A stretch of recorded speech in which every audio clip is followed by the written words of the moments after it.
We begin with some breaking news out of California. A military aircraft is down with people on board, and right now the conditions unknown of those who are on board. It has sent a flurry of first responders here to the scene.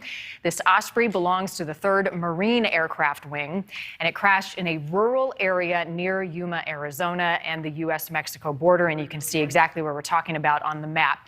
Correspondent Robert Sherman joining us live tonight with what we know at this hour. Robert, I know you just got to the scene. What more can you tell us about this crash?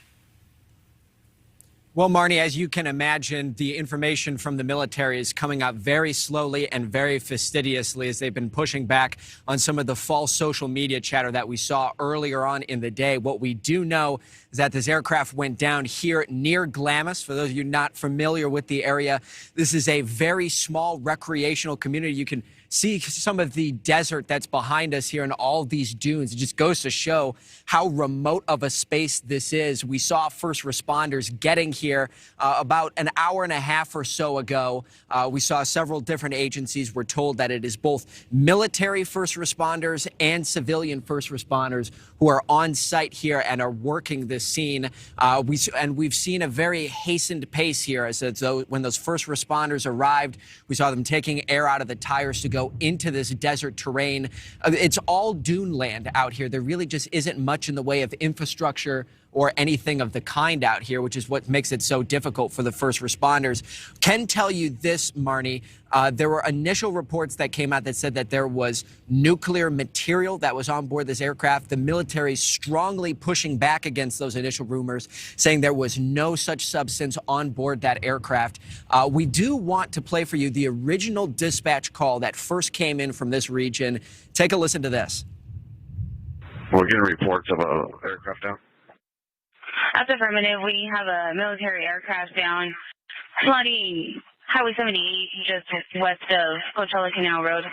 At this time, they advised 5 souls on the aircraft. Unknown status. We have medical, Station 9 fire, and several other units en route.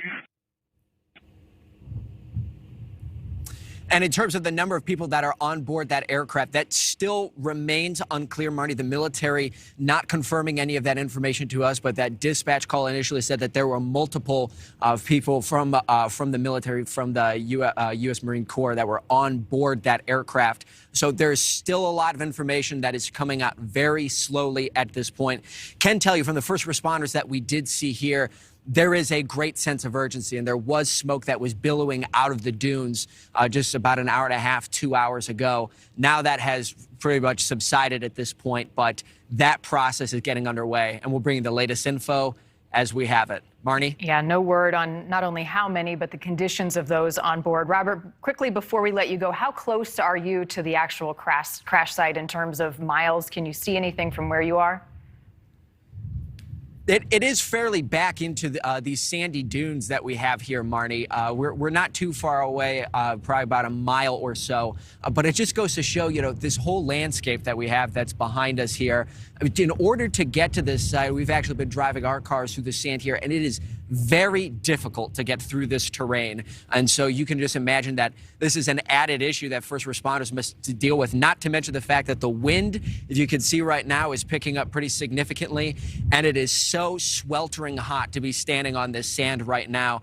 These are all the conditions that first responders are further dealing with. Yeah, developing situation for us tonight. Robert, I know you have a lot of gathering to do, so we'll check back in with you as it warrants. And for folks at home, we'll bring you updates here on NewsNation Prime as they come into the newsroom. Robert, thank you. Thank you for watching. Go to newsnationnow.com to find NewsNation on your television provider. And don't forget to click the red subscribe button below to get more of NewsNation's fact-driven, unbiased coverage.